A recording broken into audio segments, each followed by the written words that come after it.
Good evening, everyone. It is Monday, May the 8th, and the time is 7 p.m. This is our regular meeting of Town Council.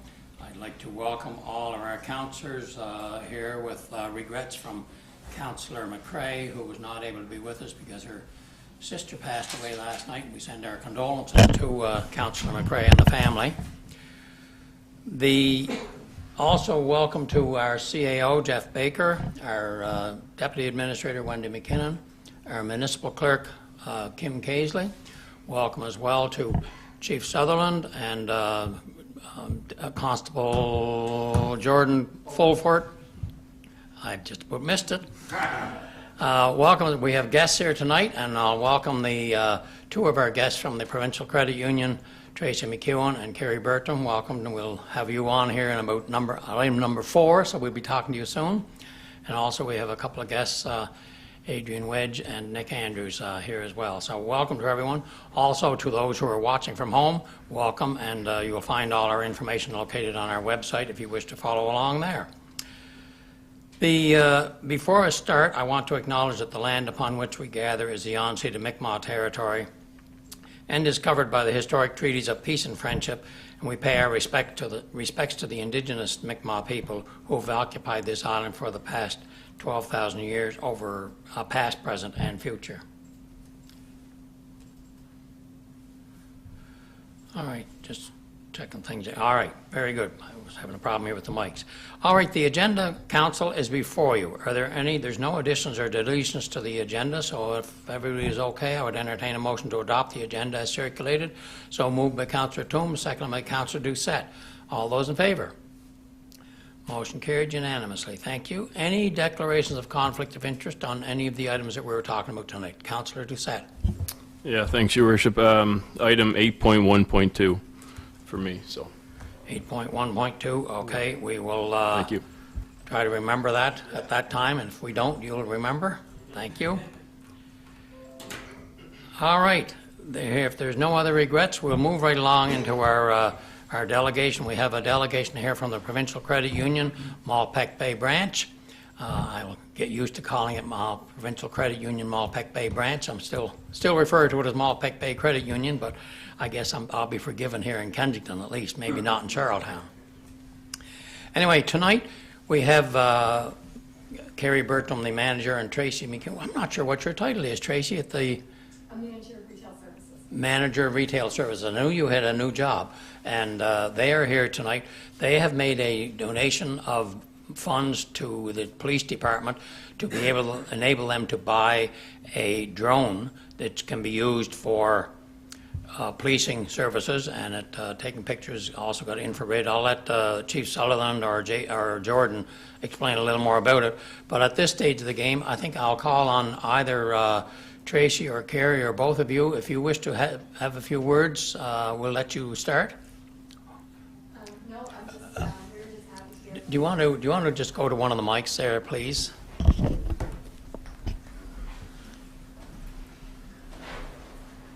No, thank you, Your Worship and guests. We were just happy to be able to do this for the town of Kensington. I think it'll provide a great service for the police department, and certainly a great addition, a tool that hopefully will serve them well. Thank you. Okay.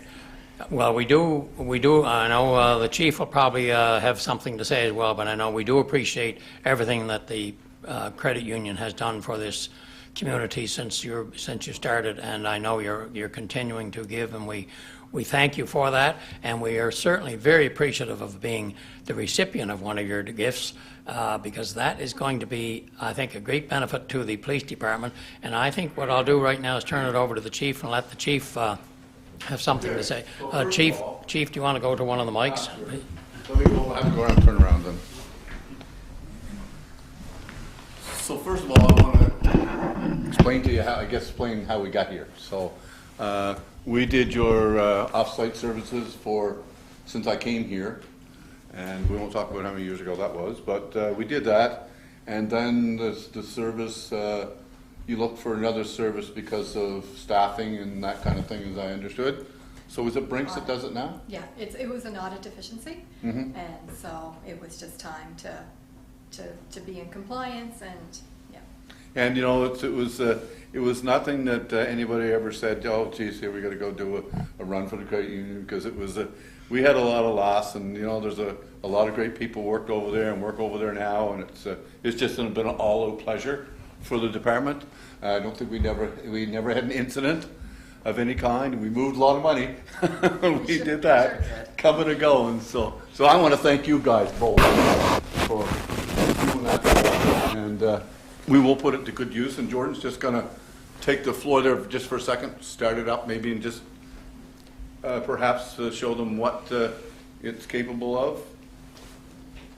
So Jordan has been trained by NAV Canada and the RCMP. It's a week-long course to learn to fly this. It's got some really, really neat options on it for policing the cameras, the infrared cameras, and that type of thing. So whenever you're ready there, Jordan. Shouldn't take a second. I'm not going to fly it. We plan to have a video tonight of what we are going to do with it, but just because of weather and some different things, we just weren't able to get it done.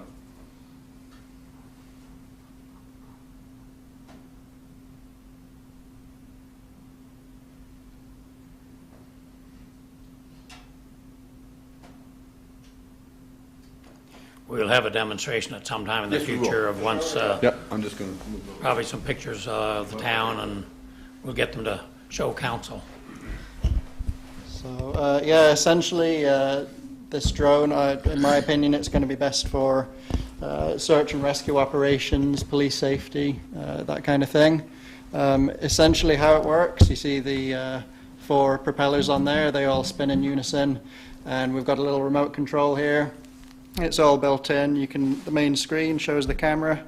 You can fly pretty much as high as you need to, as fast as you need to, as long as it's within eye range.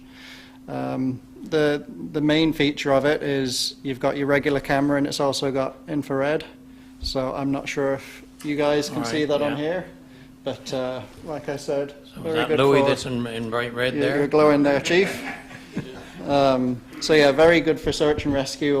When I did a week of training, and it was very good for seeing people, you know, in trails. We've got a lot of trails around here if Yeah. we're ever looking for someone.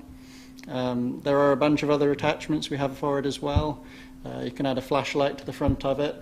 Very useful if, you know, we're having an incident and you need to light up the area. Oh, okay. Great for that. There's a little speaker system, so we can speak into this, you know, issue commands, that kind of thing. But it's just a really great piece of gear. We're very grateful for it, and I'm excited to put it to use. Can it fly in all kinds of weather, or is it just like if it's raining?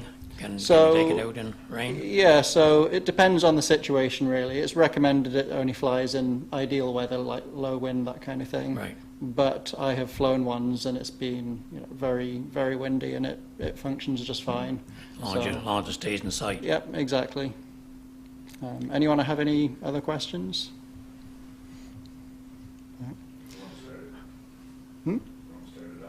I might move that box out of the way.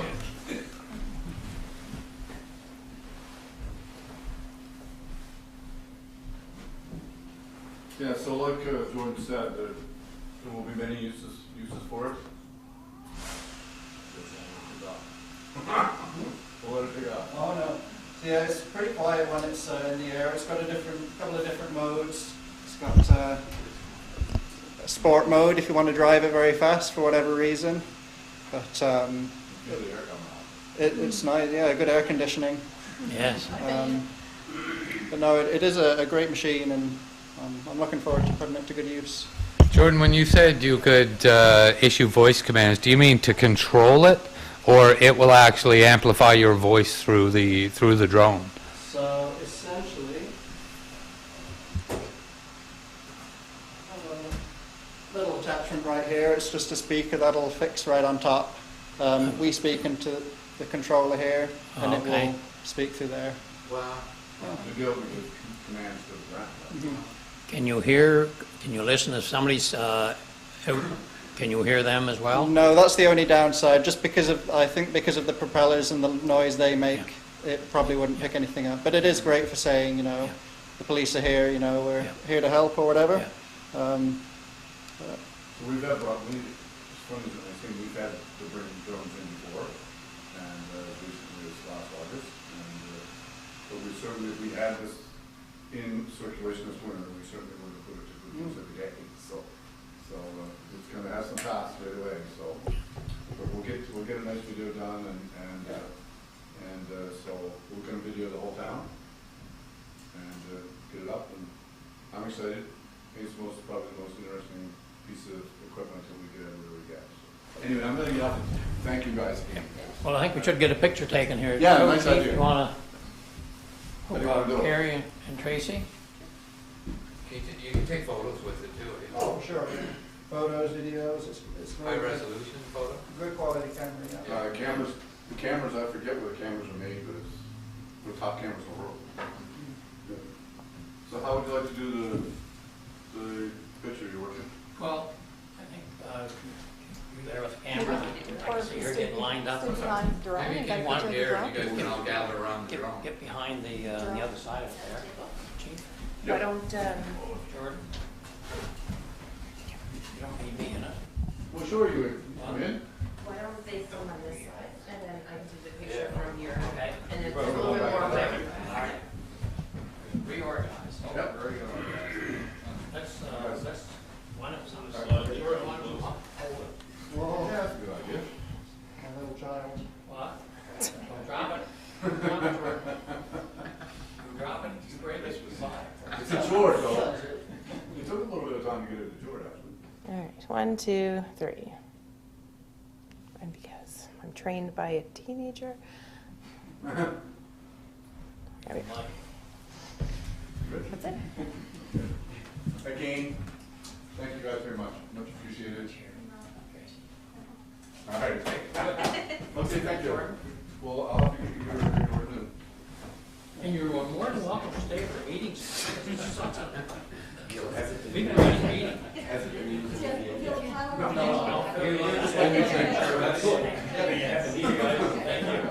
Thanks for coming. Take care. I'll probably take it every week just to kind All been of great. get used to it. Great. Yeah, take care. See ya. Thanks. Wow. Well done. It does, yeah. It's surprising how much stuff we have and how compact it can be. That's pretty amazing. It does, yeah. Yeah, pretty. That's been fun training to do, was it, Jordan? It was mostly slideshows, I'll be honest. There were some fun bits.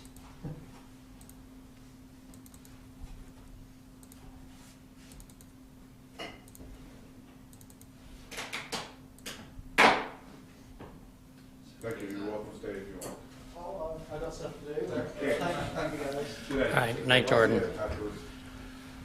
All right, then back to the agenda, item number 5. The first meeting, or the first minutes, are the minutes from March the 13th, 2023. As it turns out, the minutes that we approved in last meeting said we were approving the minutes for March the 13th, 2023, but we actually approved the ones that were actually attached were February. So we were all so observant that we didn't notice that we approved the wrong minutes. So we're going to have to approve them again. So the minutes for March the 13th, 2023 are actually before you this time. They are the correct ones. And I would ask if there's any errors or omissions in those minutes. Hearing none, I would entertain a motion to adopt them as presented. So moved by Deputy Mayor Spencer, second by Councillor Doucette. All those in favor? Motion carried unanimously. Thank you, Council. All right, now we have the minutes for April the 11th, our regular meeting for April the 11th. Those minutes are before you. Any errors or omissions in those minutes? Hearing none, I would entertain a motion to adopt them as presented. So moved by Councillor Toombs, seconded by Deputy Mayor Spencer. All those in favor? Motion carried unanimously. Thank you. And the minutes of the public meeting for April the 26th, 2023 are before you. Are there any errors or omissions in the minutes of April the 26th, 2023? Hearing none, I would entertain a motion to adopt them as presented. So moved by Deputy Mayor Spencer, seconded by Councillor Toombs. All those in favor? Motion carried unanimously. Thank you, Council. All right, we'll move right along to the business arising from the minutes. Any business arising from the minutes of March the 13th? Hearing none, what about April the 11th? Hearing none, April the 26th. Hearing none, we'll move right along to reports. The first report is the Chief Administrative Officer's report. That report is before you. Are there any questions or clarification needed on the CAO's report to the end of April? Councillor Toombs. Thank you, Mr. Mayor. Number 10, freight shed upgrades. Just a question, do we get rent for the use of the freight shed for the summer? Mr. Baker? We do, yeah. We get rent from both organizations that operate based on 10% of their gross annual profits. All right, thank you. Councillor Doucette? Thanks, Your Worship. I just wanted to, it was number 22, I just wanted to check in, what was the issue with the new sign that we ran into? The digital sign, sorry. All right, Mr. Baker? Yeah, the issue is I met with a representative from the Provincial Department of Transportation. The struggle that they are having is that off-premise signage is not permissible on Prince Edward Island. So basically, any off-premise signs on PEI are the blue government signs that say this business is up ahead, or it's you have to take a turn, or whatever it is. So. And I understand why they have that regulation at the end of the day, because if they permitted off-premise signage, then you'd have groups of other businesses sign located on public property all over the place. So what we proposed to them, we proposed the digital screen as a solution to that. Basically from the perspective that as opposed to all the businesses around being permitted to place a sign somewhere along the roadside, like you'd see them in Nova Scotia, maybe in parts of New Brunswick as well. You just see groups of signs before you enter into a community. So for us, the way we kind of sold it to the Department of Transportation was that this to us appeared to be a solution where off-premise signage would be allowed, but everything would be contained within one side. So businesses would have the opportunity to advertise on these signs. And funny enough, according to the owner of the business, one of his largest customers for advertising is the province of PEI. So there's no more to update. I have not heard back with respect to that at this point. I know this company has a couple of signs. They have two signs, I believe, located in Summerside. It's a little bit different in Summerside. Summerside owns their streets and regulate signage.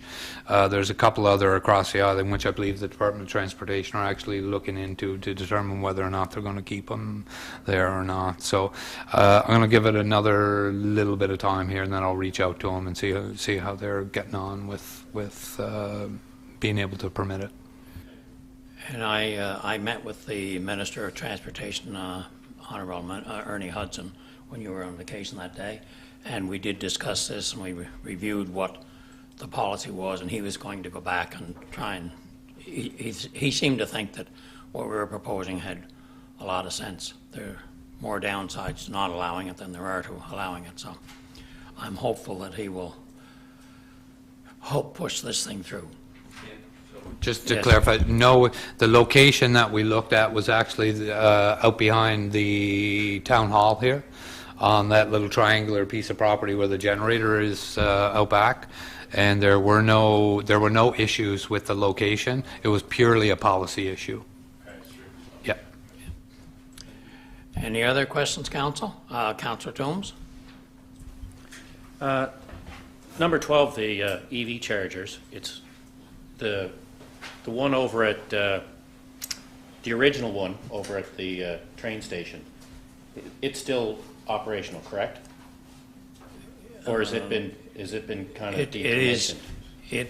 It's going to be removed and be moved to another location right Yeah. now, I think down to the town shop or somewhere. I don't know if it's still there or not, but if it's in the process of being But removed it's to still another. working right now, like it's not even like, even if we could get it decommissioned or something, I mean, the whole idea of having one, the other one, you know, like, Yeah, one you it's- pay, one you don't. I'll take free It's- gas over, you know, having to pay type of deal, right? It's being removed to another location. Any other questions, council? Hearing none, I would entertain a motion to receive or adopt receive the CAO's report as presented. So moved by Deputy Mayor Spencer, seconded by Councillor Doucette. All those in favor? Motion carried unanimously. Thank you, council. All right, let's move right along to the fire department report. That statistical report is before you. Are there any questions on the fire department report? Hearing none, I would entertain a motion to adopt that report as presented. So moved by Deputy Mayor Spencer, seconded by Councillor Toombs. All those in favor? Motion carried unanimously. Thank you, council. All right, we'll move along now to the police department report. That statistical report is before you. Any questions on the police department statistical report? Councillor Glant. It's not on there yet. There, you're on now. Thank you, Your Worship. I don't have a question, but I have something I'd like to bring up, and I think it'd be a good time to bring it up when we're doing the police report and the chief is here. And I'm going to probably continue to bring it up as time moves forward here, and we're getting close to the summer, and we talked about it last fall, and that's bicycle helmets. I'm a firm believer that we should be enforcing bicycle helmets. You see both children and adults going within the town with no helmets on. You know, we can't go fishing trout without a license. We can't drive a motorcycle without a license or without a helmet, and we can't drive our cars without seat belts. So I'm a firm believer that we should continue to support or push and have bicycle helmets enforced. You know, maybe a warning or something for the first offense. But I talked to some other people of other municipalities, and in some places I think they're probably taking the bikes if they're not wearing a helmet, and they don't get the bicycles back until you know, they start wearing a helmet or whatever. I'm not sure what the answer is, but I know there's residents talking about it, and I'll continue to bring it up, and I think it should be enforced. So I don't know if the chief has any comments on that or not. Thank you. Thank you, Chief. Do you want to comment on that? Sure. Thank you. And the department believes in the bicycle helmets too. So last year we started off with a young group of bicyclists around town that were defying the law, and they're around Subway and Tim Hortons, and we did make them push their bikes home 2 or 3 times, and then it kind of cured itself. And I haven't witnessed any myself already this year, but there will be some. Our bicycle rodeo is going to be in June the 17th to 19th, I think. So we normally get a few extra helmets to give away at that time. So, and we will, I promise, we'll do our best. So now that the season is here, Thank you, Chief. I might just stay here. Any other questions, council? Mr. Baker? Could I actually make a suggestion, maybe, that we look at, maybe we could get something out on our social media, maybe even consider a advertisement in the County Line Courier, just stating the requirement and the legal requirement for wearing bicycle helmets. Fairly non-invasive and cheap to do, but likely effective. All right, well, can you look after that, Mr. Baker? I was wondering, Chief, is there some way we can kind of reinforce the importance of wearing helmets at the bicycle rodeo when you have it? If there's something, I don't know if there's videos or something like that you get, Well, maybe something that... we kind of do programs to the schools every year. So, Right. but the bicycle rodeo is definitely a good time to. It's not the kids so much that you see at the bicycle rodeo that cause the problems, but we have a good bunch of kids around town, and they're going to take advantage of it as much as they can. And by the 1st of June, hopefully, we'll have it all straightened up and what have you. But perhaps there's maybe that we could add a line to our report just so we can follow it. that work? All right, of ones that you've identified. Yeah. Now, see the progress. Yeah. All right, good idea. Okay. Start tracking it. Yeah. All right. Any other questions, Council? Councilor Glant? Thank you. Just one other comment. I think the more we push it and the more we make them aware of it, that it's important that they wear it. And down the road, it's probably going to save somebody because, as I said, last year I witnessed a young lad up here on Victoria Street tumble. He never got hurt, luckily, because he went down hard. And I've witnessed some people going this year. Matter of fact, I've witnessed more adults than I have children this year. So, thank you. Thank you. All right. We'll look after it. All right, thank you, Chief. We'll leave that with you. Any other comments or questions, Council? Hearing none, I would entertain a motion to adopt the police report as presented. So moved by Councillor Doucette, seconded by, I think it was Councillor Toombs. Got his hand up first. All those in favor? Motion carried unanimously. Anything else, Chief? No, I'm going to say goodnight and thank you. And it's just that we will do that, Councillor Glant, I promise. And we'll be on it starting as early as tomorrow. And that's it. Yeah, and everybody should be aware that the 12-hour or 24-hour day, 7-day policing started, this shift started this morning at 7 o'clock, correct? So we are now on 24-hour day, 7-day a week policing. That is correct. And the first shift, as you said, started this morning at 7. That day shift member has gone home. The night shift member was Constable Fulford. He'll work till 7 o'clock tomorrow morning, and it'll just go on rotation. I think it's going to make a big difference for us. Not that we have a bacon enter problem too much, but we've had a lot of other problems creeping up on us. But traffic in the morning is fast, and we've got to slow it down, and just our presence alone should do that. So that will be our main goal with that. And while I'm just talking, I think that maybe, if it's okay, that might add another section to my monthly report, just so you know how many hours the drone's been out, and I think you'll find it interesting. All right, And we sure. will be training another member in June. All right, thank you. Okay? If there's no other questions, I would entertain them. Did I do that? Maybe I did that, did I? I did that already. All right, then. Thank you, everyone. Thank you, Chief. See you later. All right, we'll move right along to the Development Permit Summary Report. That report is before you. Are there any questions, Council? Hearing none, I would entertain a motion to adopt that report as presented. So moved by Deputy Mayor Spencer, seconded by Councillor Toombs. All those in favor? Motion carried unanimously. Thank you, Council. All right, the bills for the town are before you. Any questions on the bills? Councillor Doucette.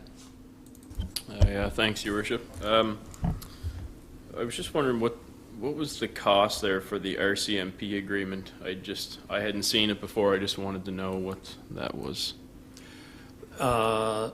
Is that the, oh, that's the dispatch. We pay $2,000 a month? Yeah. We pay $2,000 a month for dispatch for all of our police officers. Yeah, and it's usually billed quarterly, so you'll probably see it coming through every quarter. And we've been on that RCMP dispatch now for 4 years, 5 years, something like that. It's been quite a while anyway. It's been working well. Any other questions? Hearing none, I would entertain a motion to receive and pay the bills in the amount of $246,094. So moved by Councillor Mann, seconded by Councillor Doucette. All those in favor? Motion carried unanimously. The next are the bills for the water and sewer utility. Those are before you. Are there any questions on the bills for water and sewer utility, Council? Councillor, or Deputy Mayor Spencer. Thank you, Your Worship. I was just curious to know if our windmill for the sewage treatment plant is any closer to being operational. Mr. Baker? It should be operational now. It's just intermittent. But it has been running fairly steady this past week. We did have a fault, I believe, late this afternoon, but it should be spinning again now. But the issue we're having is the technician that does the work on it is over in New Brunswick right now. So as soon as he gets back, we'll get that part put on. Yeah. Thank you. Any other questions, council? Hearing none, I would entertain a motion to receive and pay the bills in the amount of $11,539.62. So moved by Councillor Mann, seconded by Councillor Doucette. All those in favor? Motion carried unanimously. Additionally, we have the bills for the capital expenses for the month of March. Any questions, council? Councillor Doucette. Thanks, Your Worship. Just the LED lights for the senior center, was that including like the lights and the labor, or was there more? Was there more to that? Mr. Baker, do you have an answer to that question? I don't. I'd have to take it out and take it off. I believe it's both, You believe it's what? both the labor and the lights. Labor and the lights. And was there like more to it, or was it just strictly the both? Or like was there a heat pump or something including in that? Sorry. Not to my Okay. knowledge. Okay. Thank you. And there would have been two floors in the building that Yeah, were dealt exactly. with, and outside as well, perhaps? I'm not sure. Yep. Do you want more detail on No, that? that's okay. All Thank right. you. Good, thank you. Any other questions, council? Hearing none, I would entertain a motion to receive and pay the bills in the amount of $97,925.16. So moved by Councillor Mann, seconded by Councillor Doucette. All those in favor? Motion carried unanimously. The consolidated income statement is before you, council. Any questions on the consolidated income statement?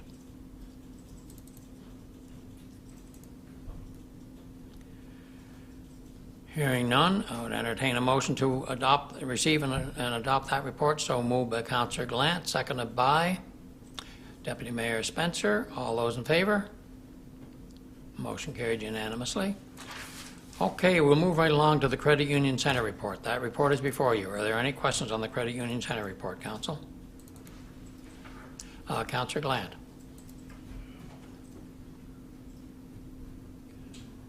Are you on? There we go. Thank you, Your Worship.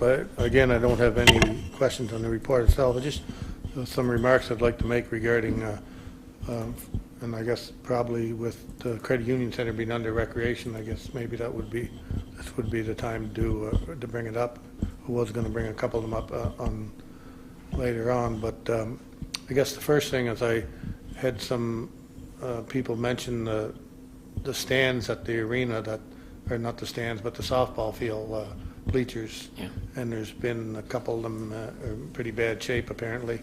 And I was just curious as to the fact they have been sitting down there now since COVID, back in the trees and out of the sun and so on, and probably getting pretty doty.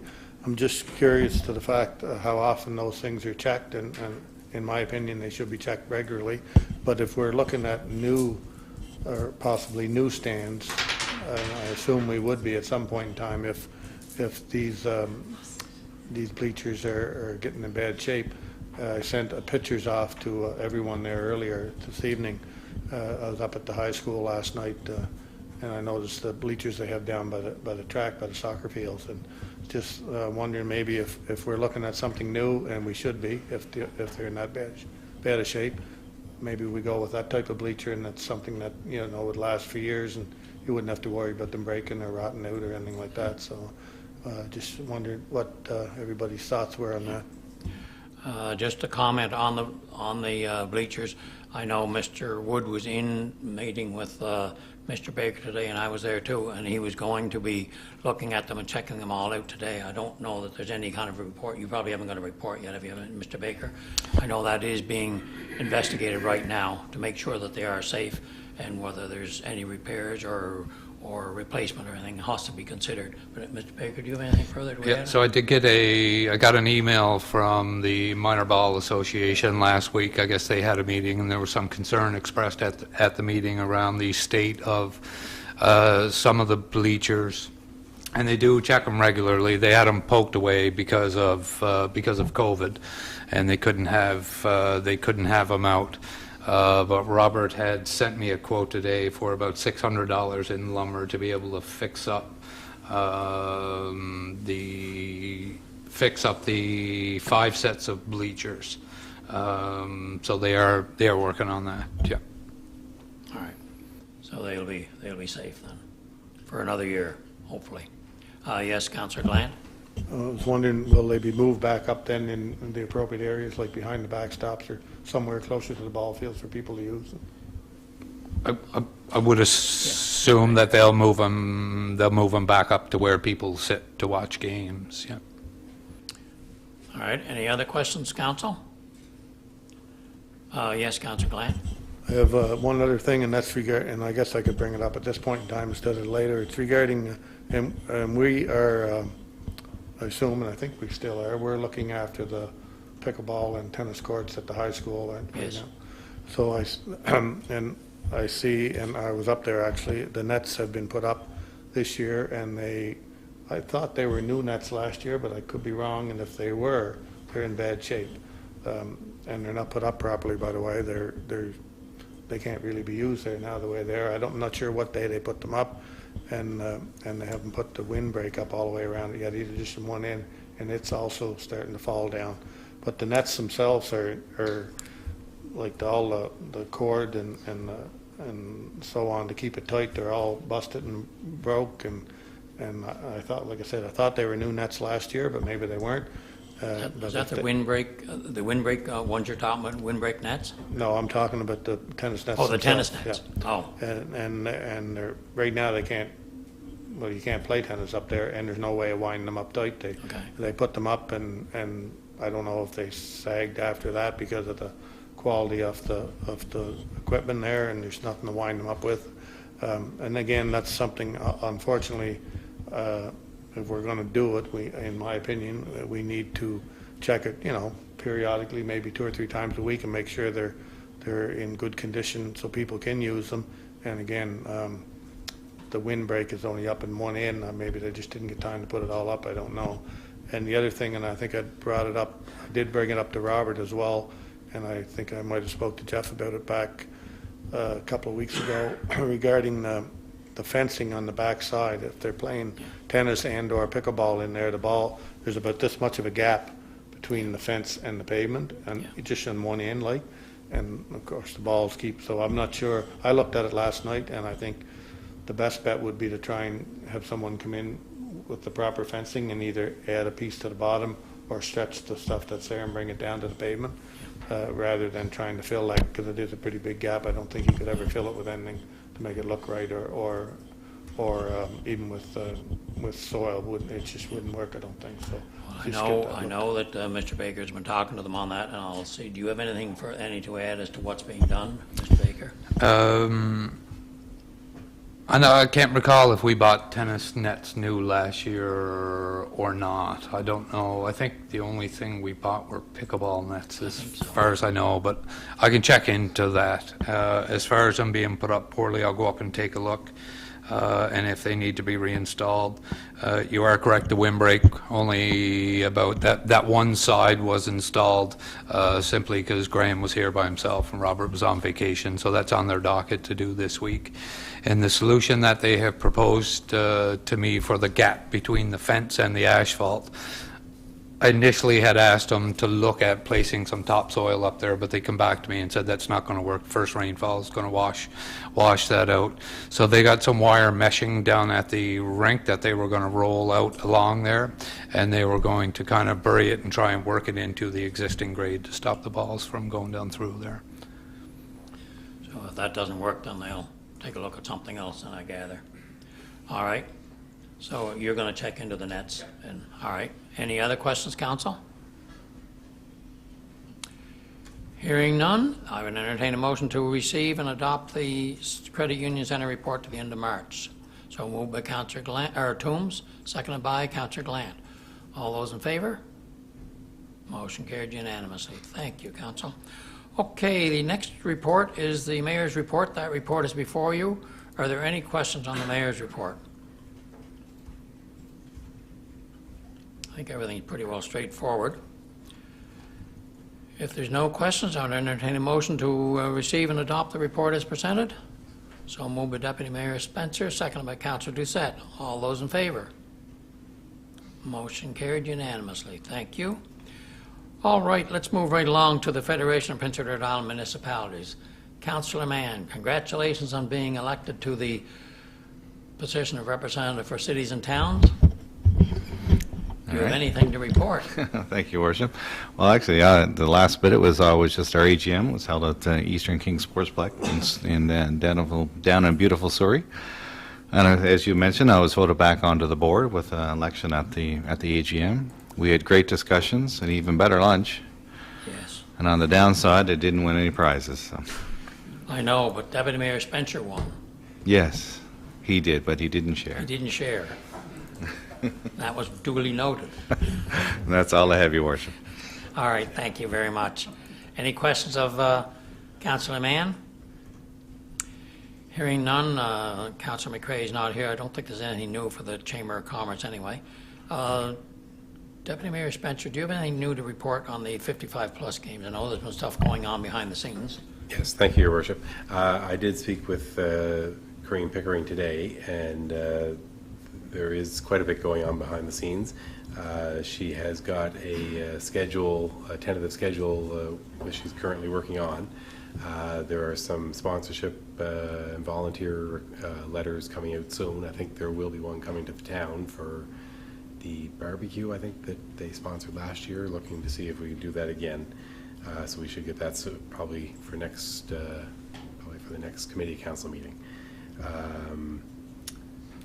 Yeah, at the moment, she does have another meeting scheduled for Wednesday at noon to finalize the schedule and discuss the sponsorship packaging. All right, great. Any questions of Deputy Mayor Spencer? Hearing none, we'll move along to the Heart of PEI Committee, and that is me. There are plans in place. What the Heart of PEI is looking to do now, they've been having discussions with the ACOA.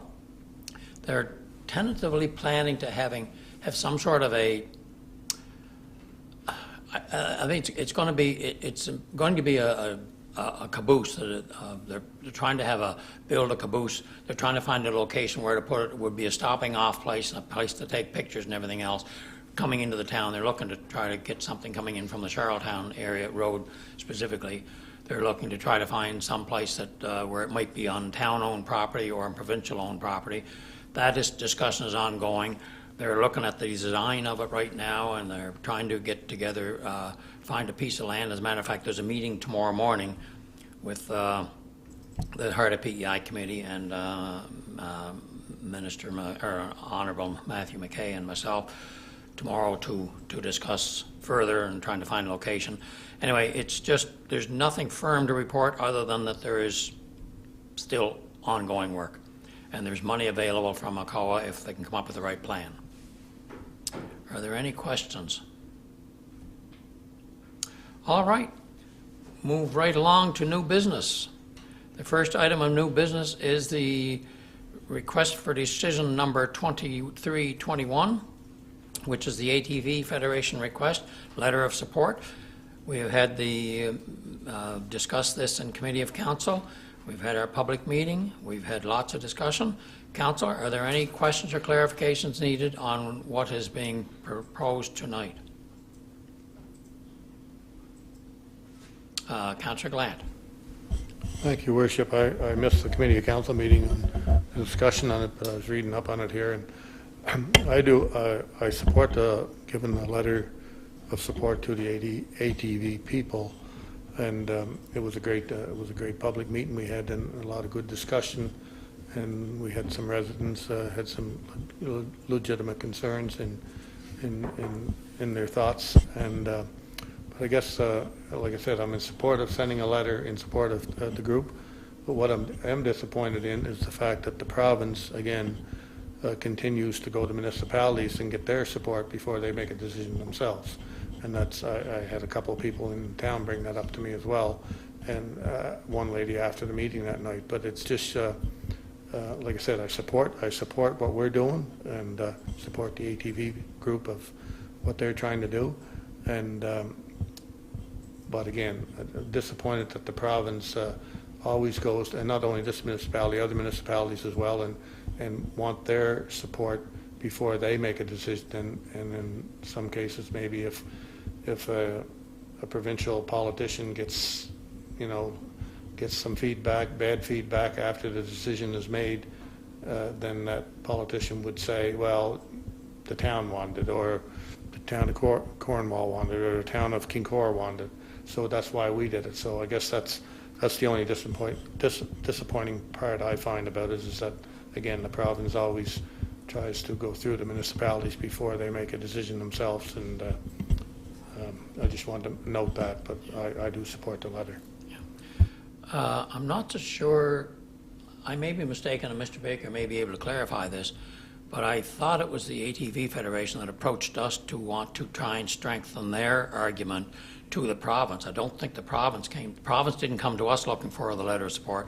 I think it's the ATV Federation looking for our support to strengthen their argument to take to the province. Am I correct on that, Mr. Baker? Yeah, I believe you are correct. I think the ATV Federation saw it at the end of the day as adding to the weight of their request to the province by having municipal governments across the island on board for that. Yeah, we've had no conversations with the province at this point in time in regards to it, none whatsoever. No, and I think that they're prepared to move forward to make a decision one way or another at the end of the day,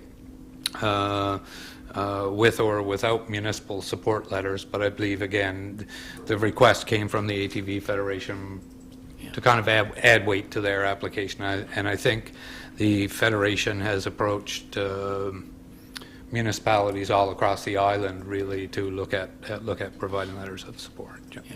Yeah. So, Councillor Glant? Yeah, that's the way I see it as well. But so the Federation, the ATV folks, then have they asked the province to do this with the support of municipalities, or they haven't? I think they're still putting together the proposal. I don't, Nick Andrews is here with the ATV Federation. If you have any comments, I'd invite you to say them right now. Yeah, so right now what it is that with the Federation coming to the towns, because like you said earlier, the town doesn't own the streets, it's all the Department of Transportation. So we don't want them to make the decision for you or for the community or for us. We would rather see the support come from the community, go to the Department of Transportation, and have that call come back down. So when the Federation approached, like Tignish, yourself, or Kensington, Murray River, who else was there? Abrams Village. It's just more, like they were saying, just more for support, to a little bit of weight, but we don't want the department to make the call before the town is on board with it. And the application hasn't, or the request, the formal request has not gone to the Department of Transportation as yet. No. Correct? Once the town of Kensington's on board, and if there's a letter written, then we send a whole package to the department, and it wouldn't be until spring, I guess, because there was talk that they can't present more than one item at each seating, so there's one coming up that's more crucial, and then this would be probably more for the spring. All right, thank you. All right. Councillor Glant? Okay, thank you. That clarifies a little better. I misunderstood. I thought that the province was telling the ATV people to go to the municipalities. Okay. No, that was never my understanding. My understanding was always that we had been approached by them and they made the presentation. They wanted to have some support to show that there was a little more support out there than just themselves. And that's what I think is, so I guess that's completely understood then. All right. Any other questions, council? Hearing none, who wants to read into the record the recommendation that we actually give draft a letter of support and send them to the Minister of Transportation, etc. Councillor Toombs, go right ahead. Be it resolved that Town Council authorize the Chief Administrative Officer to draft a letter of support to the Province of Prince Edward Island, Minister of Transportation and Infrastructure, to allow all train vehicles access to certain public roads throughout the province, and that such letter be copied to Premier Dennis King and District 20 MLA Matthew McKay. Thank you. Do we have a seconder for that resolution? Seconded by Councillor Doucette. Any further discussion, council? Hearing none, all those in favor? Motion carried unanimously. Thank you, council. All right, we'll move right along to the request for decision 2023-22, which is the Credit Union Center lighting upgrades. That is a tender that is before it. Councillor, oh yes, that's right, you wanted to, let the record reflect that at 7:49, Councillor Doucette retired from the room due to conflict of interest. Okay, council, is there any discussion? Actually, we probably should just shut that door.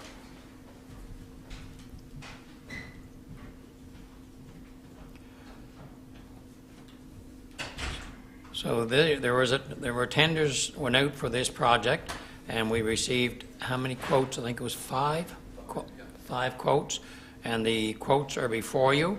All the information is before you. Must be in the wrong one here, am I? Yes, I'm on the wrong one. I've missed one. Hold on a second. I was going to say that doesn't look like it. There we go. All right, yes, there were 5 quotes, and Mid-Isle Electric had the lowest quote. It's been reviewed by WSP and deemed in compliance with what the request was, and is being recommended by the CAO and WSP that we award the tender to to Mid-Isle Electric. Any discussion, council? Councillor Glant. Thank you, Worship. There just seems to be quite a gap between the lowest quote and the highest quote. Even the next, I guess the next lowest would be about $19,000. So are we getting the exact same component regarding lighting? As they're all, I assume, quoting on the exact same thing, but that seems to be quite a difference between even the highest and the lowest. I don't know, is there a reason for that? Or? Mr. Baker, do you have any comments? Yeah, so it was issued as a tender, so we invited unit prices. So essentially what we did is we listed all the components that were required, and then the bidders would actually simply fill in the blanks. So we spec'd exactly what was required for it. We had a similar concern when we first opened them. We have one, I think, that's abnormally high. We have 3 that are very similar in nature, and we have one that might appear unreasonably low. However, when you remove their cash, we included a $10,000 cash allowance in this for everyone as well. And as I had indicated in the request for a decision, that Mid-Isle Electric's price actually very much coincided with our pre-tender cost estimates, which were based on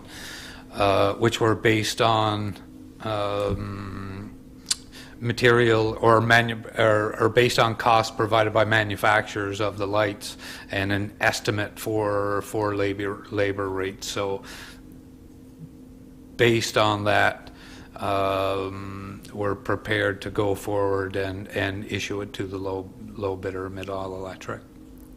There's no reason to believe that they misunderstood or that they misunderstood anything within the tender.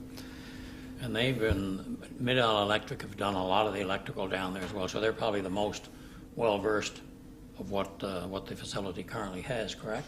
So maybe they knew more about what they're getting into than some of the other ones might have anticipated. So we don't know that. We can just assume that may be part of the things that influence their decision. Hopefully that is the case. Yes, Councillor Glant? Yeah, okay. I was just curious as to the difference, that's all. Yeah. So is it possible, though, that when they start doing this, could that change, or is that the set quote? Will that be what it would be, or? That is their set quote, so they can't go over and above. Essentially, again, they have to do what is spec'd in the tender document based on the prices that they provided. And again, there is included in their bid is a $10,000 cash allowance as well to cover off unforeseen. It's almost a contingency. So yeah, they are tied to complete the contract based on the tendered price provided. Yeah.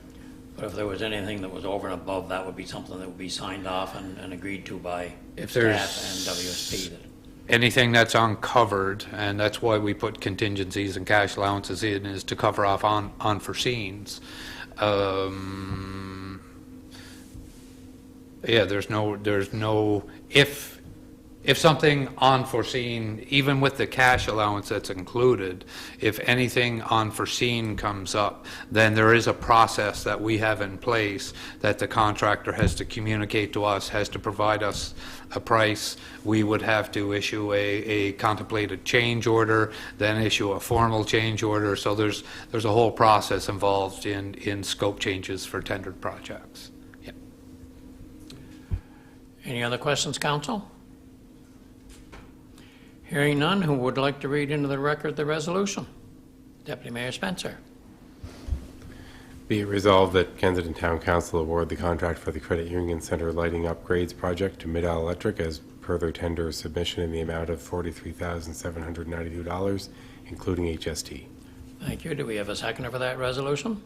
Seconded by Councillor Toombs. Any other discussion? All those in favor? Motion carried unanimously. Thank you. Deputy, would you let Councillor Doucette back into the room, please?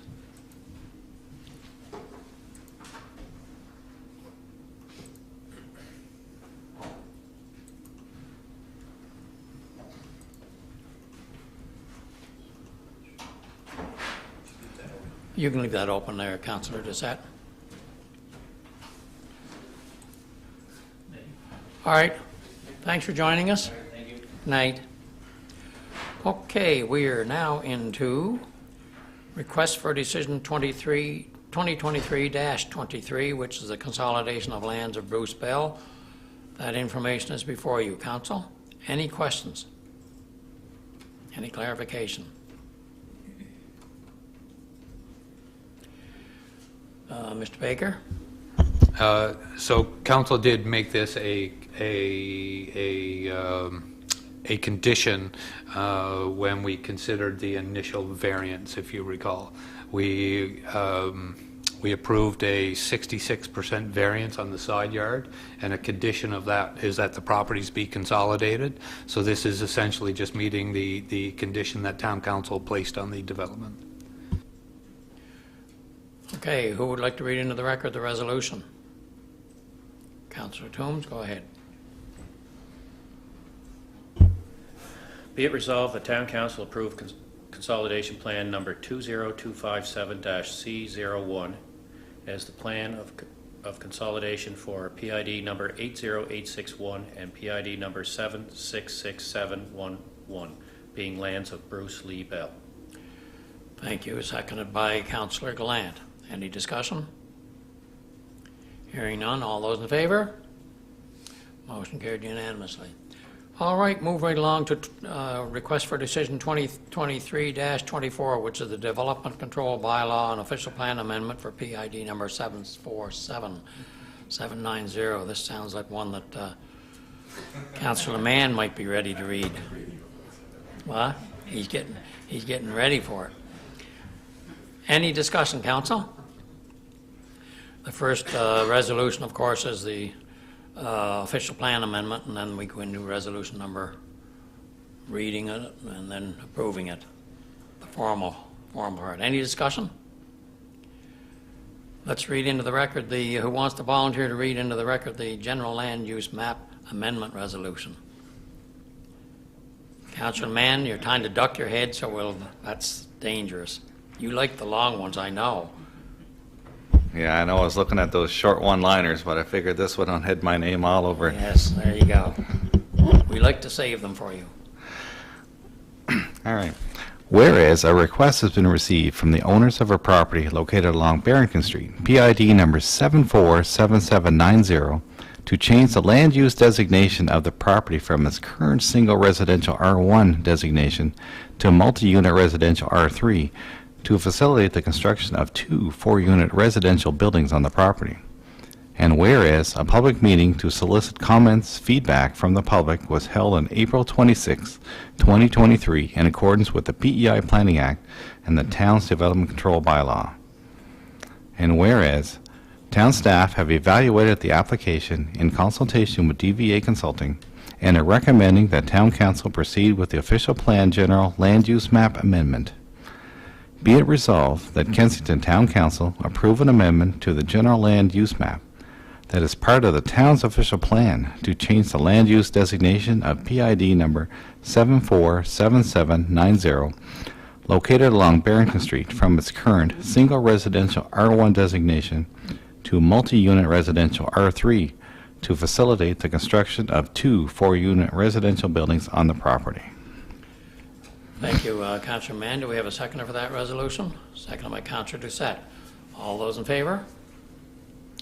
Motion carried unanimously. All right, now we need to read into the record the resolution to give first reading to amend the zoning. Councillor Mann? I left it on. Yes. Whereas a request has been received from the owners of a property located along Baird Street, PID number 747790, to rezone their property from its current single residential R1 zoning designation to a multi-unit residential R3 to facilitate the construction of 2 4-unit residential buildings on the property. And whereas a public meeting to solicit comments, feedback from the public was held on April 26, 2023, in accordance with the PEI Planning Act and the Town's Development Control Bylaw. And whereas town staff have evaluated the application in consultation with DVA Consulting and are recommending that town council proceed with the Development Control Bylaw amendment. Be it resolved that Kensington Town Council give first reading to amend the Zoning and Subdivision Control Bylaw to rezone PID number 747790 along Baird Street from its current single residential R1 zoning designation to a multi-unit residential R3 to facilitate the construction of 2 4-unit residential buildings on that property. Thank you. Do we have a seconder for that resolution? Seconded by Councillor Toombs. All those in favor? Motion carried unanimously. And now to read into the record the resolution to approve and actually adopt first reading. Councillor Mann? Whereas a request has been received from the owners of a property located along Baird Street, PID number 747790, to rezone their property from its current single residential R1 zoning designation to multi-unit residential R3 to facilitate the construction of 2 4-unit residential buildings on that property. And whereas a public meeting to solicit comments, feedback from the public was held on April 26, 2023, in accordance with the PEI Planning Act and the Town Development Control Bylaw. And whereas town staff have evaluated the application in consultation with DVA Consulting and are recommending that town council proceed with the Development Control Bylaw amendment. And whereas a bylaw amendment was read a first time at this meeting.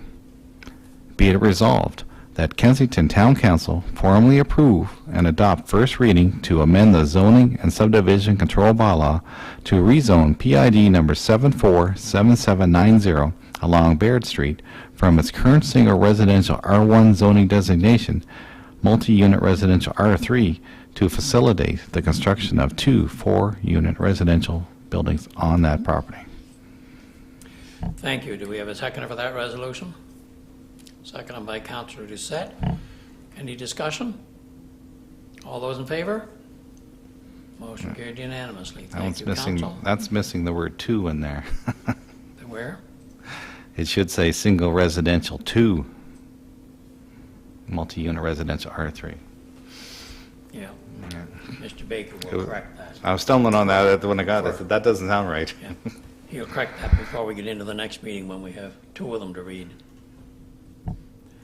But you're skilled at putting it on anyway.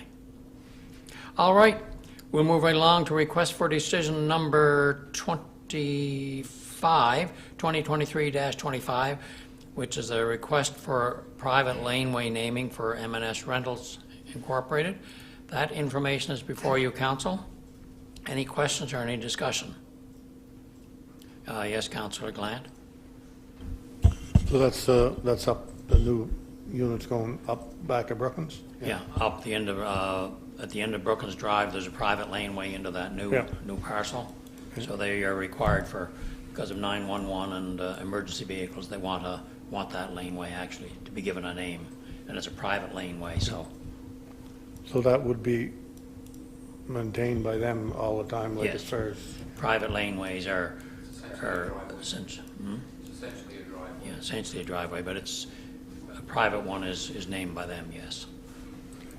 and I guess my other question is, they come up with two names, Valley Lane and Spring Lane, but they're recommending Valley Lane? That was their preference. They gave two names. Their preference was Valley Lane. Their second preference was Spring Lane. And we had to check that out with the province to make sure that there wasn't any conflict with either one. Both of the names come back, and they requested, their first choice was Valley Lane, so that's the one that they're requesting. And we go through the formal approval to make sure that it doesn't conflict with our bylaws, our naming, and also to make sure that it doesn't conflict with the 911. So that's part of the process that the town does, is to make sure that we're not going to have somebody naming something that we have two streets with the same name in not only in town, but it's the fire district, so. Any other questions, council? Yes, Deputy Mayor Spencer. I understand that 911 has said that both these names are fine. I would wonder, though, if we should, I mean, I guess they've already approved them, so we can approve this now. But if it would be good for us to send a letter to 911, yes, the Kensington Fire District doesn't have a Valley Lane or a Spring Lane, but ambulance is being dispatched in Prince County. There's a Valley Street and a Spring Street in Summerside. And it can cause confusion, and those 10 minutes of confusion could be the difference of an ambulance making it here on time. So I would think that if, not just our fire district, but also the ambulance coverage area would be something that 911 maybe should look at too. I don't know, do you have anything to comment on that, Mr. Baker? I know they go through a process that they approve them by, and I don't know if you have anything else to add. Not really. I mean, the point's well taken. They have their regulations within which they operate, and this met their policy, and they authorized them to proceed based on nothing, no other streets in this area being named, that recognizing that there are streets in Summerside similarly named. So the point's well taken. Presumably they know what they're doing on 911 to make sure that these things all happen the right way. We leave it to their expertise at this stage. It's not our decision, so. All right, if there are no other questions, can somebody read into the record the resolution, please? Councillor Glant, go right ahead. be resolved that the Kensington Town Council approve Valley Lane as the official name of the private laneway into M&S Rentals Incorporated, development of Brookins Drive, a portion of PID number 77271. Thank you. Seconded by Councillor Toombs. Any further discussion? Hearing none, all those in favor? Motion carried unanimously. Thank you, Council. All right, we'll move right on to request for decision 2023-26. That information is before you. Are there any questions on what is being requested there, Council? Basically, this is just allowing us to give us a line of credit that should we need them for down the road, we have it there. So it's not going to be used unless it's needed. It's basically interim funding for projects. Mr. Baker has something to say. So the primary purpose of this is for federally and provincially funded projects. So when we make application to, say, the Invest in Canada Infrastructure Fund, the federal government contributes a portion, the provincial government contributes a portion, and the municipality contributes a portion. So we're expected to pay the federal and provincial portion. So we're expected to pay the invoice and then make the claim back to government to recover those funds. And so with some of the projects and the cost of projects that we're seeing on the business park project, we had some invoices that were in the $1.2, $1.3 million range, to which we did not have cash flow to cover $1.2, $1.3 million. And so we had to make application to the bank to be able to draw down the loan. I believe the first drawdown was in and around 40-something days before we actually received the funds from the bank, which opened us up to the potential for the contractor to charge us 2% interest. 2% interest on a sum on an invoice of that magnitude has the ability to be significant. So this capital line of credit would be used to cover off items such as this. It would only be used for projects which have been previously approved by town council that are funded by the provincial and federal government. And hopefully it'll just sit there and not be used until we need it. And we had, when we did the business park, we had $2.7 million in floating until it was firmed up. So this is just reducing that one down to $1 million and keeping it, carrying it forward for future. Yes, go ahead. Yeah, I just want to add one more thing. So the only other way, or the way that this will be used is only when there is long-term borrowing that's been previously approved by town council as well on a project. So for the rink project, for example, town council authorized a $500,000 in borrowing for the town to be able to contribute their portion to the project. So we'll utilize a capital line of credit to pay those bills, and then once the project is completed, we'll convert that over to long-term debt. So that also has the ability to save us on lines of credit are typically interest only. So it would save us from having to make any principal debt payments prior to the completion of a project. Does that make sense? Clear, everyone? Kind of understand what we're doing? All right. This was, oh my, this is a long one. Does somebody other than Councillor Mann want to read this into the record? Any volunteers? Councillor Mann, I don't see anybody putting their hands up. Well, go ahead. No, we're going to. All right, thank you, Worship. It is a finance one, too. Yes, it is. Whereas Section 164(1) of the Municipal Government Act, RSPEI 1988, Cap M-12.1, authorizes a town council to borrow money for the purpose of capital expenditures. And whereas Section 4 of the town's borrowing bylaw, bylaw number 2018-02, authorizes town council to borrow money for the purpose of capital expenditures. And whereas it has been determined that the town of Kensington should establish a capital line of credit in the amount of $1 million to establish short-term financing of capital expenditures pursuant to a funding agreement between the town of Kensington and the government of Prince Edward Island and/or the government of Canada. And whereas the capital line of credit shall only be utilized for capital projects in which town council has approved a long-term borrowing resolution. And whereas the amounts to be borrowed will not cause the town to exceed its legislated debt capacity. Be it resolved that Kensington Town Council approve a capital line of credit in the amount of $1 million from Scotiabank with the Chief Administrative Officer or his designate and the Mayor or his designate be authorized as legal signing officers under the following terms and conditions. Repayments to be made as progress claims are paid to the town of Kensington by the province of Prince Edward Island and/or the government of Canada and/or other funding entities, including HST reimbursement. Short-term borrowing is interest only at the town's negotiated floating interest rate. Any residual borrowing upon completion of a capital project shall be converted to long-term debt by the town of Kensington. Thank you, Councillor Mann. Do we have a seconder for that resolution? Seconded by Deputy Mayor Spencer. Any discussion, Council? Hearing none. All those in favor? Motion carried unanimously. Thank you, Council. Okay, moving right along to other matters. One of the things that I had forgotten to put in my mayor's report was that the police torch run was on Saturday, and I was attending. I attended when they joined up here. They came from Slemon Park to Kensington and from Kensington to Charlottetown. We did make a donation to the Special Olympics on the behalf of the town of Kensington, and Constable Ryan was also in the run. So I forgot to put that in my report, so I'll mention that one now.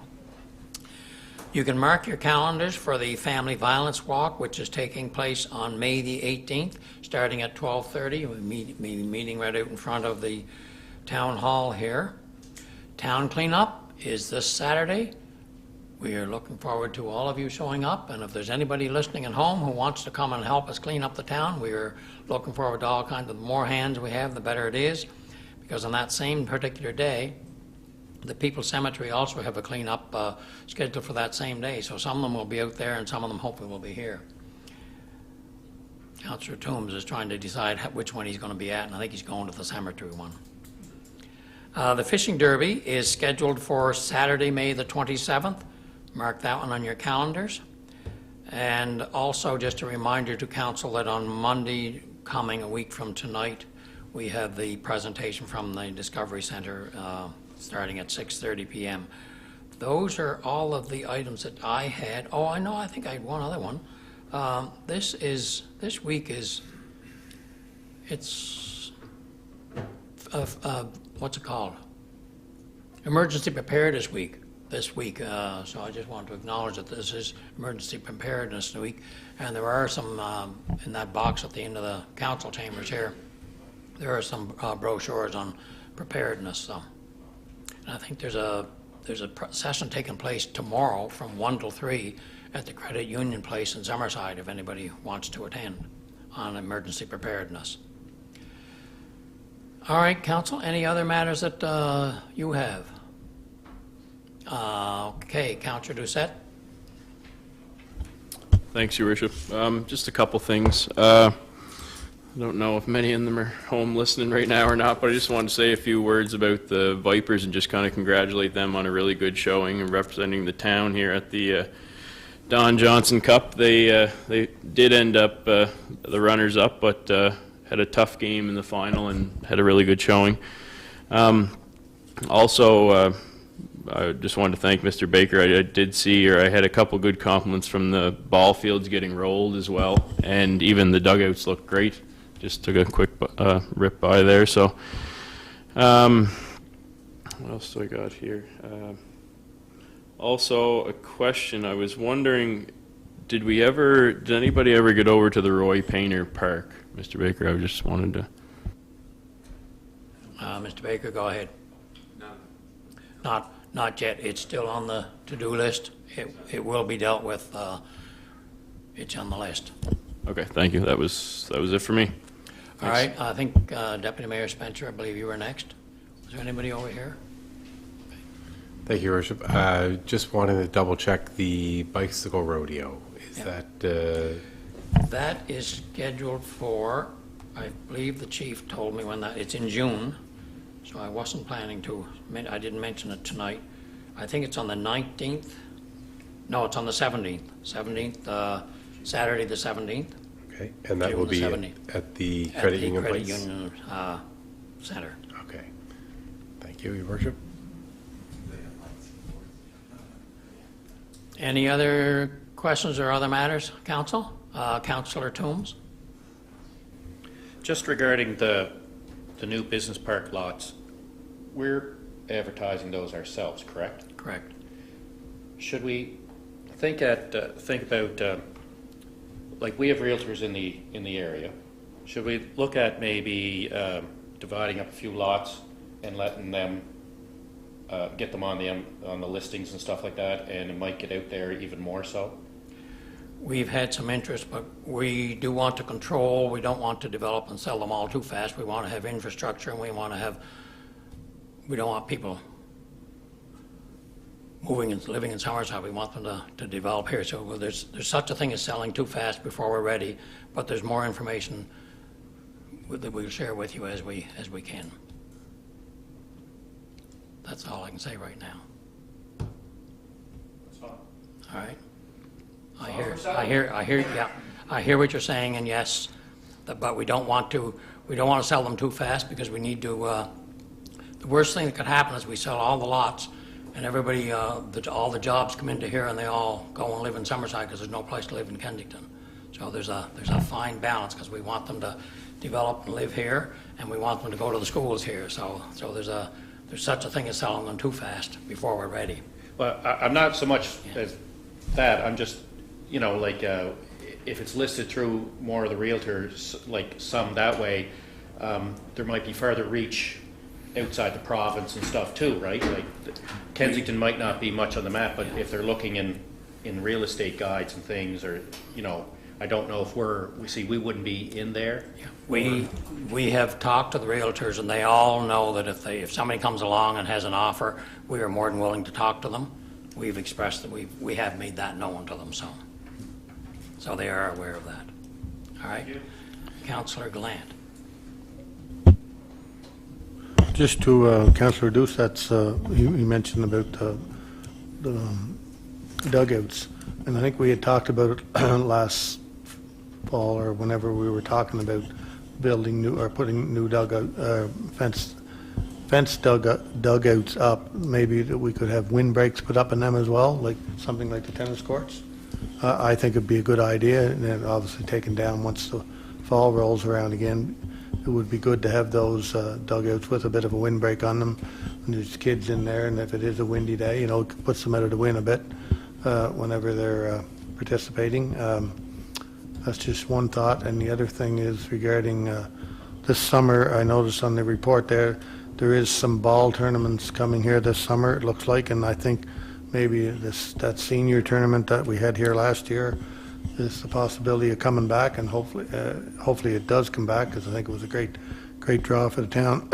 Just wondering about when it comes to tournaments, whether it be youth tournaments or senior tournaments, ball, or any activity at the rink during the summer, that if we have students hired for the summer, that those students' schedules could be adjusted, so if they obviously working a 40-hour week or whatever, instead of working Monday to Friday, if there happens to be tournaments on the weekend, that those students could be scheduled in on a Saturday to keep the garbage cans empty and maybe work around the ball fields or work around the facility and make sure the washrooms are clean and there's paper towels in them and toilet tissue and all that sort of stuff, and then give them a day off during the week. That would be my suggestion, and that way it's always covered. That's what, in my opinion, that's what students are for, is to come in for the summer, and the regular staff obviously are not there in the weekends, and they could have a day off during the week and work a Saturday and or Sunday,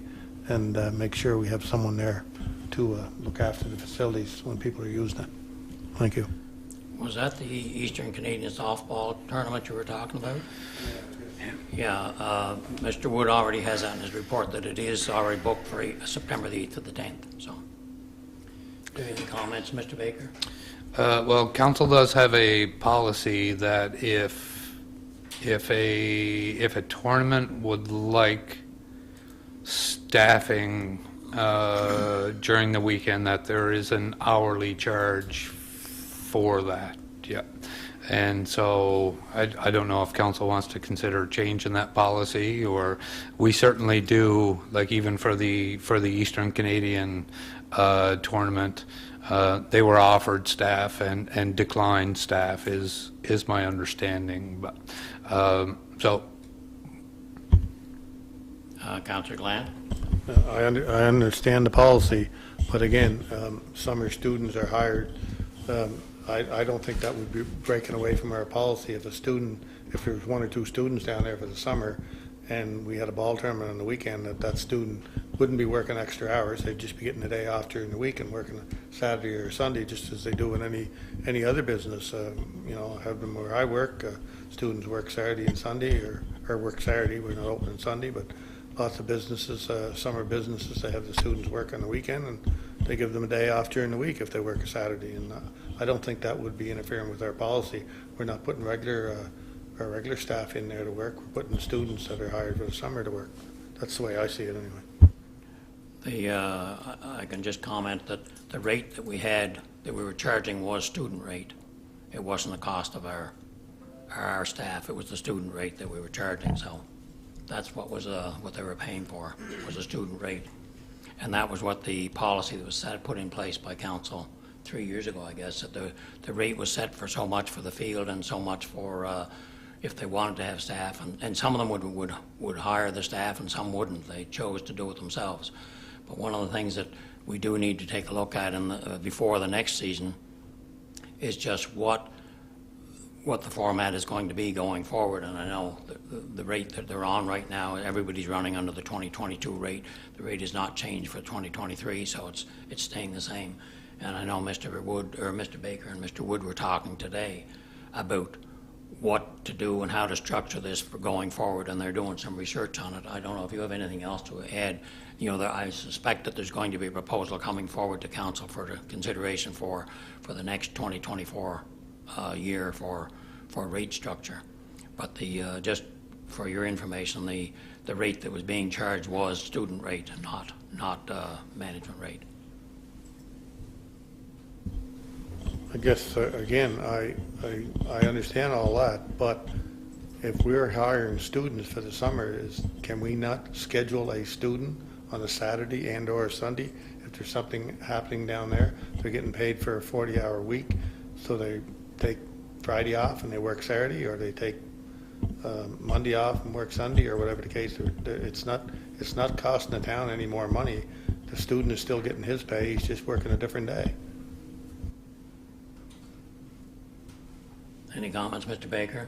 That's management of the facility down there. I'll leave that with Mr. Baker to have a discussion perhaps with Mr. Wood. I know you can't, I know what you're saying, Councillor Gallant, that they're not getting any different, but if they're working on the weekend, they're not working through the weekend. There is presumably work for them to do through the week, or they shouldn't be there at all. So it's nothing is free. And the plan was, if the people wanted to staff it for the tournament, then they chose, that was their choice, and the rate was kept lower because the staffing it for the tournaments was their choice to keep the rate lower for the use of the fields. So if you want to include it in it, then that changes the whole rate structure, and that was the plan that was put in place by council 3 years ago. Councillor Doucette. Thanks, Your Worship. Yeah, I see both sides here. I guess I do understand the policy. And I think what Councillor Gallant's getting at is, and I guess actually it comes back to even Jeff saying the additional cost. And I can only speak for the Eastern Canadians, and I didn't even realize that it was turned down.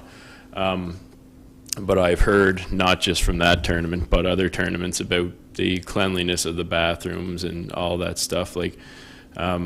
But again, if you're saying it goes back to the cost of the additional rate, yeah, I mean, I think in hindsight, even paying a little more for the field and including that rate into it, I think people would be more sought after with that and have the facilities maintained than have to worry about the rest, is all. I agree. I think that's one of the things we have to take a look at. And I know there has been some problems in the past with the washrooms being not up to par, but that's all being addressed right now, not only in the rink facility, but also the ball field facility, and that is something that is being looked at. But I don't think it was all whether the student was there. There are other factors come into play, and the student wouldn't have solved some of them, unfortunately.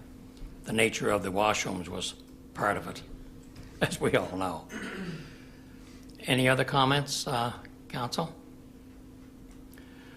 All right, moving right along to correspondence. Correspondence, the first item of correspondence is from the 55-plus games, and they are looking for when the 55-plus games were operated last year, they ended up with a profit left over of $44.99.72, and per the agreement that was signed with the town, the 50% of that money is to go back to the 55-plus games, and they use that for their development and et cetera, and then they leave 50% for, well, in this case, 50% for us to carry on the next games. So at this stage of the game, we do owe them $2,249.86. So we just received a letter from them advising us that that's what the motion was. We'd requested to be able to keep it all for this year, but since we were hosting the games, so we will look after arranging to get that money back to them. If there's any questions or clarifications, that's basically, it's for information, and we'll look after getting that check to the 55-plus games. No questions? All right. The next is a request from the Kensington and Area Minor Ball Association, looking for the town to transfer the ownership of the batting cages to the town. And that's one of the things that, when they were put in place, they had taken on the responsibility of putting up the nets, maintaining them, and looking after them. And they're finding now, of course, after Fiona, that they weren't insured. So they're asking if the town would consider taking them over. And of course, if we take them over, then we take on the responsibility of putting up the nets, looking after them, any maintenance that has to go along with it as well. So that would be something to consider going forward in our rate setting structure.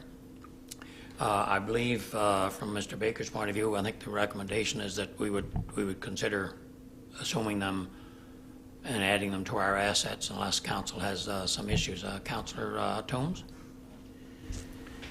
If we're going to turn around, like it was the minor ball that really wanted it, and anyways, and because they never got the nets down, that's kind of what happened with the Fiona, but it didn't hurt them too bad.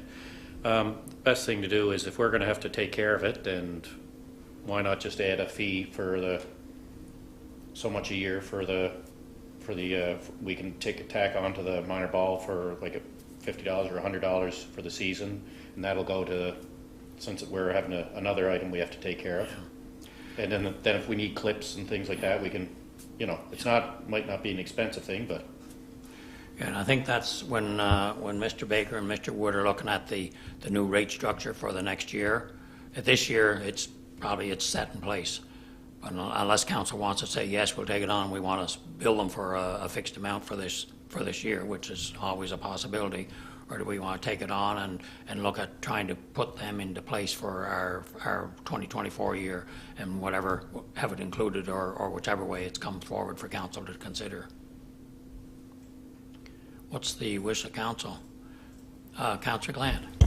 So if we're to take it over, obviously we're going to, it'll be under our insurance then, right? If someone Yes. got injured in there while they're in the batting cage or whatever the case might be. I'm wondering also if it's currently, I think I drove by there the other night, it's currently just mesh that's there, right? Yes. Like I believe, there's a mesh on the top. There's a fence around the outside, and there's a mesh over the top, is that? It's all mesh. Is It's it all just mesh. Is it? yeah. Okay. So I was wondering if we were to take it over, and this is just my opinion, would we be better off putting solid fencing like all the way around it, and then that would maybe save, it would be easier to insure it that way than having mesh that you, number one, have to take up or put up and take down twice a year. And the other thing with just meshing, someone, you might be able to speak on it, Councillor Doucette, regarding, because you're into the ball now, someone gets hit in there because it's just meshing, where if it's solid fencing, then the ball's not going to, maybe someone wouldn't get hurt as easy with solid fencing all the way around it. Just a thought. The mesh is something that's always hanging, and I think would be more dangerous than solid fence. But and again, that would be another cost for us to put that up. Councillor Doucette? Yeah, thanks, Your Worship. And yeah, to speak on that, Councillor Glant, I think short term right now, I think we're probably okay with the mesh. Like it is a pretty sound structure. They have the metal brackets kind of around it, and with those kind of keeps the tension on the netting, so there's nothing really, while you're in there, obviously nothing coming out or nothing really getting in. But maybe in the long term, I guess, if it's going to be the time and say the cost of taking it up and down, and maybe that's when we look into it, but or until there's significant damage to it, say, per se. So. Okay, Council? Councillor Mann? Yeah, I've been to many ball fields. The young fellow's big in the ball, but they're all the mesh kind, because I was just trying to think physics. The mesh would absorb the ball that was hit by the bat. a solid fence, it would just bounce back at the batter or the pitcher who pitched it to him. So, because if you hit a solid fence, it's going to bounce back. It's going to go. The other one will absorb the inertia of the ball, and it'll just hit the mesh and drop. Okay, well, thanks, council. Well, the question before us tonight is, do we wish to take on the ownership of the batting cages and add them to, Mr. Baker, do you have anything to I add? just wanted to add as well that from a liability perspective, we would have always been liable. So if somebody had got hit in there or something like that, from a joint and several liability perspective, nobody's going to sue the Minor Ball Association, everybody's going to sue the property owner. So from a liability perspective, we certainly would have always been on the hook when we allowed them to be placed there. So from an insurance perspective, it'll be added from the perspective that if it sees any damage or anything in the future, that it's on our asset schedule, that we can have the repair covered under insurance. But again, from a liability perspective, somebody getting injured, we certainly would have always carried the general liability on that, simply through our property of every description policy. Okay, council, do we wish to take on the ownership of the batting cages? Deputy Mayor Spencer? I make a motion that we go ahead and take on the ownership. Thank you. Do we have a seconder? Seconded by Councillor Toombs. Any further discussion, council? All those in favor? Motion carried unanimously. Thank you, council. Mr. Baker, you can advise the Minor Ball Association. The next is a request for sponsorship, I believe it is, for the, what's it called? I had it here. It's Post-Traumatic Growth Association. They are looking for a sponsorship for anywhere from $150 to, there's different levels of sponsorship. I think friend of the group is 150. Then there's 500. Bronze sponsorship is 150. Silver sponsorship 500. Gold sponsorship 1,000. There's a limited number of companies that they will take on to each of these items. Council, do we wish to make any kind of a sponsorship towards this, or what do you wish? What's your wish? Councillor Toombs. Have we sponsored or made a donation to this before? It sounds familiar, but I can't place it. We had one request last year. Mr. Baker has something to add, I believe. Well, I don't think we ever sponsored the golf tournament before, but we, I believe we put two individuals in the tournament 2, 3, maybe 4 years ago. I'm not sure how long ago. The only reason I recall that is because I played in it. But I will say that post-traumatic stress disorder is a real issue for us as it relates to our emergency service providers through the fire department and for the police department. And I will say that specifically in the police department, it's becoming a larger and larger issue for us. And this is their third annual Driving for Change tournament, so it's only the third year, and it's on June the 10th at Glasgow Hills in Prince Edward Island. It's in other provinces as well. It's listed there. I know, I was looking at them. It's in Berwick Heights in Berwick, Nova Scotia. It's in Petitcodiac in New Brunswick, and it is in Lakes Bend in Sydney, Cape Breton. So there are 4 different tournaments taking place, and the one they're looking for is for Prince Edward Island for us. Council, what is your wish? Do you want to do a friend's sponsorship, $150? Moved by Councillor Gallant, seconded by Deputy Mayor Spencer, was it? Okay. That we provide a bronze sponsorship in the amount of $150 to the PTGA tour. Any discussion, council? All those in favor? Motion carried unanimously. Thank you, council. That is all the correspondence. The other thing we have is a committee of the whole, an in-camera item under 1191B of the Municipal Government Act. I would like to have a motion to go into in-camera. So moved by Councillor Toombs, seconded by Councillor Doucette. All those in favor? Motion carried unanimously. Thank you to Adrian Wedge for being here, but we must ask you to retire. This is, what?